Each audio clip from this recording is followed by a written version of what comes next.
حافظ یونس صاحب نے بھی ذکر کیا ہے. یار بات سنیں, آپ آگے تقریر دو تقریریں نہ کریں.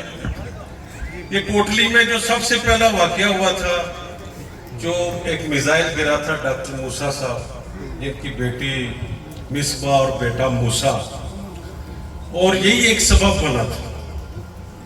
اس سے بعد میں جو اتنی زیادہ ہمارے درمیان ٹینشن ہوئی, تو میں گزارش کروں گا کہ اس آزاد کشمیر میں شاید آپ سے متعلقہ ہو یا نہ ہو, کہ یہاں پہ شہید جو ہے اس کی مالی مدد 1 لاکھ 10 لاکھ ہوتی ہے, اور جو شدید زخمی ہے 7 لاکھ یا 5 لاکھ یہ ہماری گورنمنٹ میں ہوا تھا.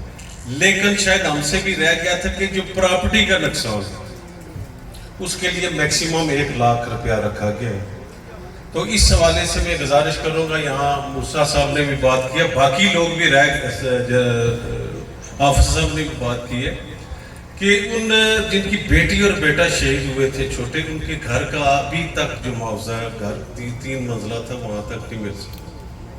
تو اس حوالے سے یہ میں گزارش کروں گا کہ آپ حکومت آزاد کشمیر یا جو ادارے ہیں, کیونکہ اس وقت بھی بات چلی تھی کہ ان کی جو ہے ڈی این اے یا دوسرا تیسرا یہ اقوام متحدہ تک ہم نے پہنچانا ہے, کیونکہ ہمارے لیے بڑا سٹرانگ کیس تھا, خاص طور پہ وہ جو پہلا واقعہ تھا. لیکن مسئلہ یہ ہوتا ہے کہ ہم ہمیشہ کوئی بھی ایک تحریک ہے یا کوئی سلسلہ ہے, اس کے بعد لگتا ہے یہی کہ بیٹریل ہوتا ہے. تو یہ جو جن لوگوں نے قربانیاں دی ہیں, میں سمجھتا ہوں کہ انہیں ہمیں بھلانا نہیں چاہیے. تو اسی وقت میں نے ایک لکھا تھا کہ بالکل فیس بک پہ بھی میں نے اس وقت جو ایک پوسٹ لکھی تھی کہ ماؤں نے چومنے ہوتے ہیں بریدہ سر بھی, ان سے کہنا کہ جبیں پہ کوئی زخم نہ لگے. تو یہ گزارش یہی ہے کہ ہم یہ اداروں کا کام ہے, ہمارا کام ہے کہ یہ جو شہید جن کا لہو اس سرزمین پہ گرا ہے, تو ان کی پھر اس جبیں پہ کوئی زخم ہونا نہیں چاہیے. تو میں آپ کا شکریہ ادا کرتا ہوں, آپ یہاں میں تشریف لائے. اور یہ عمیر نے بھی ذکر کیا, ہمارے 47 میں بھی جو ایک تحریک چلی ڈوگرا کے خلاف, تو اس میں بھی 3-4 حلال کشمیر تھے جو بعد میں تسلیم ہوئے نشان حیدر, جس میں نائک سیف علی شہید, اور باقی 3 ہیں جن کا نام ہی نہیں پتا, وہ اس علاقہ سے وزیرستان اور شمالی اور جنوبی وزیرستان سے.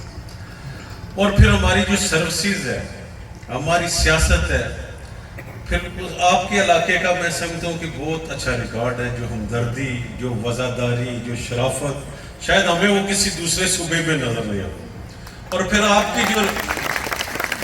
کے جو دروازے کھلے ہوئے ہیں, میں سمجھتا ہوں کہ شاید ہماری جو جماعت کا مزاج ہے اس سے ہٹ کے آپ کے دروازے سب لوگوں کے لیے کھلے ہوئے ہیں.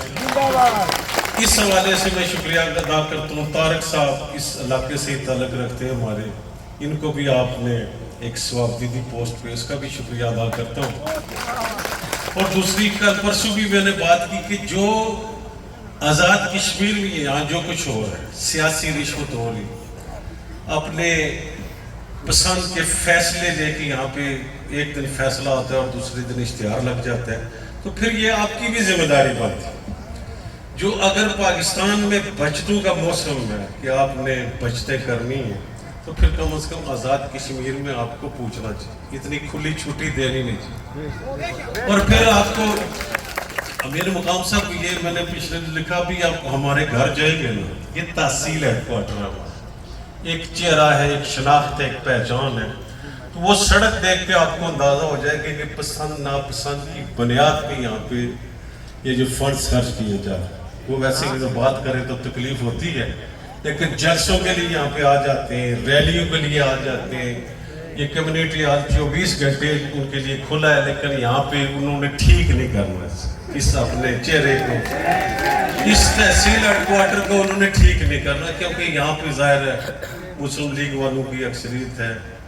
تو میں یہی گزارش کروں گا کہ یہ آپ کی ذمہ داری, آئینی قانونی بھی ذمہ داری بنتی ہے کہ ایک جن لوگوں کو آپ فنڈز دے رہے, پیسے دے رہے, تو ان کو کم از کم آپ کو پوچھنا بھی چاہیے کہ خرچ کہاں ہو اور کس طرح خرچ ہو. تو یہی گزارش کرنی تھی. میں آپ کا پھر شکریہ کے ساتھ کہ آپ کھلے دل کھلے دماغ کے انسان ہیں, تو جب بھی بلاتے ہیں آپ چلے آتے ہیں، ایسا ہمیں کون میسر ہوگا؟ پھر میں دل کی عطا کرا. شکریہ.